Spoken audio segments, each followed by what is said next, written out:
Dear students welcome back to my channel. माध्यमिक test paper समाधानेर এই পর্বে কৃষ্ণনগর কলেজিয়েট স্কুল এর মাধ্যমিক 2022 টেস্ট গণিত প্রশ্নের এমসিকিউ সমাধান করব। সমাধানের সময় আমরা দেখে নেব কোন প্রশ্নটি সংশোধন করতে হবে। প্রথম প্রশ্ন, x% বার্ষিক সরল সুদের হারে কোনো মূলধনের x বছরের সুদ x টাকা হলে মূলধনের পরিমাণ হবে x টাকা, 100x টাকা, 100/x টাকা, 100/x স্কয়ার টাকা। মনে করি মূলধন p টাকা। প্রশ্নানুসারে p টাকার বার্ষিক x% সরল সুদের হারে x বছরের সুদ x টাকা, p into x by 100 equal x। সরল সুদ সংক্রান্ত সমস্যার সমাধানের ক্ষেত্রে আমরা একটি মাত্র সূত্র ব্যবহার করে থাকি, I ইকুয়ালস PTR/100। এখানে I interest equals x, P principal মূলধন P ধরেছি, T টাইম x বছর এবং R annually rate of interest বার্ষিক সরল সুদের হার x% দেওয়া হয়েছে। PTR/100 ইকুয়ালস x, বা উভয় পক্ষকে x দিয়ে ভাগ করে পাই px/100 ইকুয়ালস 1, বা p ইকুয়ালস 100 ইন্টু 1 100/x। অতএব মূলধনের পরিমাণ হবে 100/x টাকা, যার সম্ভাব্য চারটি উত্তরের অপশান সিতে আছে, তাই এক্ষেত্রে অপশান সি 100/x টাকা সঠিক উত্তর। দ্বিতীয় প্রশ্নটি লক্ষ্য করো, বার্ষিক 8% চক্রবৃদ্ধি সুদে p টাকার n বছরের সমূল চক্রবৃদ্ধি p into 1 + r/100 whole to the power 4 whole into 1 + r/6/100 টাকা হলে n এর মান হবে 4.1 বছর, 4.1 বছর, 4.1 বছর, 4.1 বছর। আমরা জানি বার্ষিক 8% চক্রবৃদ্ধি সুদের হারে p টাকার n বছরের সমূল চক্রবৃদ্ধি সমান p into 1 + r/100 whole to the power n টাকা। প্রশ্নানুসারে p into 1 + r/100 whole to the power n equal p into 1 + r/100 whole to the power 4 whole into 1 + r/6/100 equal p into 1 + r/100 whole to the power 4 into 1 plus p into 1 + r/100 whole to the power 4 into r/6/100 equal p into 1 + r/100 whole to the power 4 plus p into 1 + r/100 whole to the power 4 into 1/6 into r whole divided by 100। আমরা জানি p টাকার বার্ষিক 8% সরল সুদের হারে t বছরের সুদ PTR/100 টাকা। এক্ষেত্রে p into 1 + r/100 whole to the power 4 4 বছরের সমূল চক্রবৃদ্ধির ওপর বার্ষিক 8% সরল সুদের হারে 1/6 বছরের সুদ p into 1 + r/100 whole to the power 4 into 1/6 into r/100 টাকা। স্পষ্টতই এক্ষেত্রে n বছরের সমূল চক্রবৃদ্ধি সমান 4 বছরের সমূল চক্রবৃদ্ধি প্লাস ওই 4 বছরের সমূল চক্রবৃদ্ধির ওপর 1/6 বছরের সরল সুদ। n বছরের সমূল চক্রবৃদ্ধি p ইন্টু 1+r/100 n টাকা। প্রশ্নে n বছরের সমূল চক্রবৃদ্ধি দেওয়া হয়েছে, সুতরাং n এর মান হবে 4×1=6। সম্ভাব্য চারটি উত্তরেই বছর দেওয়া হয়েছে, এই বছর এককটি হবে না। সম্ভাব্য চারটি উত্তরের অপশান সিতে আছে 4×1=6, তাই এক্ষেত্রে অপশান সি 4×1=6 সঠিক উত্তর। পাঠ্যপুস্তকের 107 নম্বর পৃষ্ঠায় লক্ষ্য করো। প্রয়োগ 11।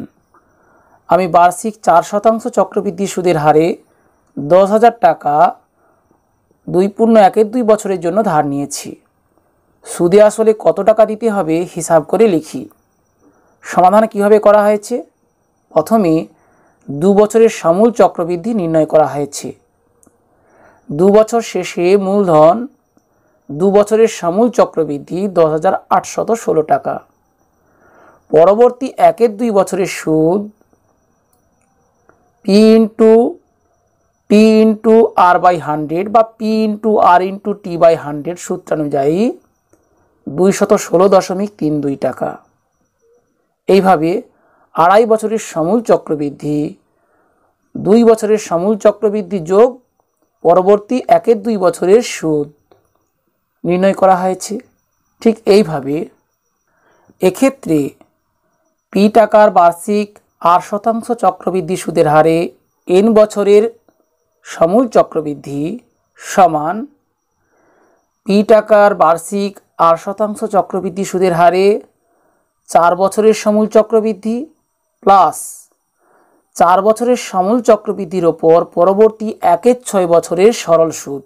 তৃতীয় প্রশ্নটি লক্ষ্য করো। x² - 3x + k = 10 সমীকরণের বীজদ্বয়ের গুণফল -2 হলে k এর মান হবে 8, 12, -2, -8। x² - 3x + k = 10 বা x² - 3x + k - 10 = 0। সমীকরণের বীজদ্বয়ের গুণফল -2 হলে সমীকরণের ধ্রুবক পদ বাই সমীকরণের চল x² এর সহগ ইকুয়াল -2। আমরা জানি ax² + bx + c = 0। এক চল বিশিষ্ট দ্বিঘাত সমীকরণের বীজদ্বয়ের গুণফল c/a অর্থাৎ সমীকরণের ধ্রুবক পদ বাই x² এর সহগ। এক্ষেত্রে সমীকরণের ধ্রুবক পদ k - 10 বাই x² এর সহগ 1 ইকুয়াল -2 বা k - 10 ইকুয়াল -2 বা k ইকুয়াল 10 - 2 ইকুয়াল 8। সম্ভাব্য চারটি উত্তরের অপশান এতে আছে 8, তাই এক্ষেত্রে অপশান এ 8 সঠিক উত্তর। চতুর্থ প্রশ্নটি লক্ষ্য করো। দুটি বৃত্ত পরস্পরকে বহিঃস্পর্শ করলে তাদের মধ্যে সাধারণ স্পর্শকের সংখ্যা হবে 2টি, 3টি, 4টি, 1টি। দুটি বৃত্ত পরস্পরকে বহিঃস্পর্শ করলে তাদের স্পর্শবিন্দু দিয়ে অঙ্কিত স্পর্শকটি একটি সাধারণ স্পর্শক। এই স্পর্শকটির বিপরীত দিকে বৃত্ত দুটি অবস্থিত, তাই এটি একটি তির্যক সাধারণ স্পর্শক। এবং দুটি সরল সাধারণ স্পর্শক, অর্থাৎ সাধারণ স্পর্শক যার একই দিকে বৃত্ত দুটি অবস্থিত। অতএব মোট সাধারণ স্পর্শক 3টি। সম্ভাব্য চারটি উত্তরের অপশান বিতে আছে 3টি, তাই এক্ষেত্রে অপশান বি 3টি সঠিক উত্তর। পঞ্চম প্রশ্নটি লক্ষ্য করো। অকেন্দ্রীয় বৃত্তের এবি একটি ব্যাস। অকেন্দ্রীয় বৃত্তের এবি একটি ব্যাস। ABCD বৃত্তস্থ চতুর্ভুজ ABCD বৃত্তস্থ চতুর্ভুজ যার AB সমান্তরাল DC।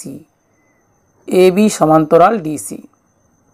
এবং কোণ বিএসি সমান 25 ডিগ্রি হলে কোণ বিএসি সমান 25 ডিগ্রি হলে কোণ ডিএসি এর মান হবে, কোণ ডিএসি অর্থাৎ এই কোণটির মান হবে 50 ডিগ্রি, 60 ডিগ্রি, 70 ডিগ্রি, 40 ডিগ্রি। ও কেন্দ্রীয় বৃত্তের এবি একটি ব্যাস এবং সি বৃত্তের পরিধিস্থ একটি বিন্দু, কারণ এবিসিডি বৃত্তস্থ চতুর্ভুজ। অতএব কোণ এসিবি অর্ধবৃত্তস্থ কোণ। আমরা জানি অর্ধবৃত্তস্থ কোণ সমকোণ। অতএব কোণ এসিবি ইকুয়াল 90 ডিগ্রি। অতএব কোণ বি ইকুয়াল সমকোণী ত্রিভুজ এ বি সি এর সি কোণ সমকোণ, একটি সূক্ষ্মকোণ 25 ডিগ্রি প্রদত্ত, তাহলে অপর সূক্ষ্মকোণ 90 ডিগ্রি মাইনাস একটি সূক্ষ্মকোণের মান, যেহেতু কোণ BAC equals 25 degree equals 65 degree. যেহেতু এবিসিডি একটি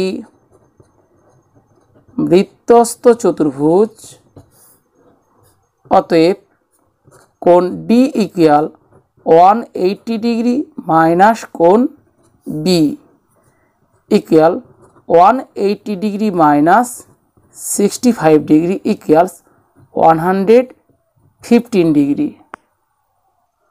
আবার এবিসিডি বৃত্তস্থ চতুর্ভুজের এবি সমান্তরাল ডিসি, যেহেতু এবি সমান্তরাল ডিসি এসি ভেদক, অতএব কোণ ডিসিএ সমান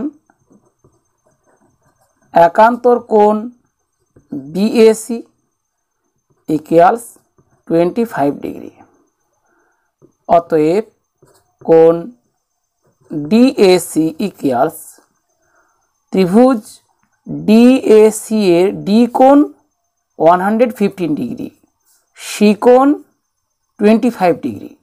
তাহলে এ কোণের মান হবে 180 ডিগ্রি মাইনাস সি কোণের মান 25 ডিগ্রি প্লাস ডি কোণের মান 115 degree equals 180 degree minus 140 degree equals 40 degree.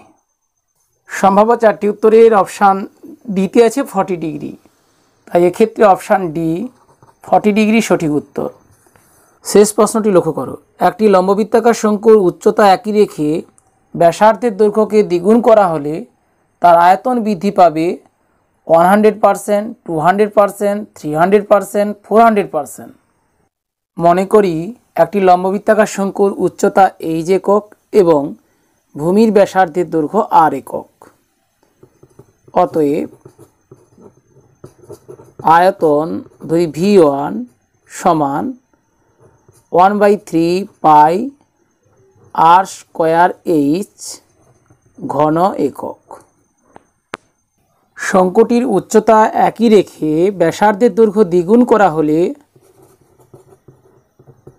আয়তন ধরি V2 ইকুয়াল 1/3 পাই, এক্ষেত্রে রেডিয়াস আর এর দ্বিগুণ 2r এর হোল স্কোয়ার ইন্টু উচ্চতা এইচ ঘন একক ইকুয়াল 1/3 পাই 2r এর whole square 4r square into H ঘন একক equal 4 into 1/3 pi r square H ঘন একক।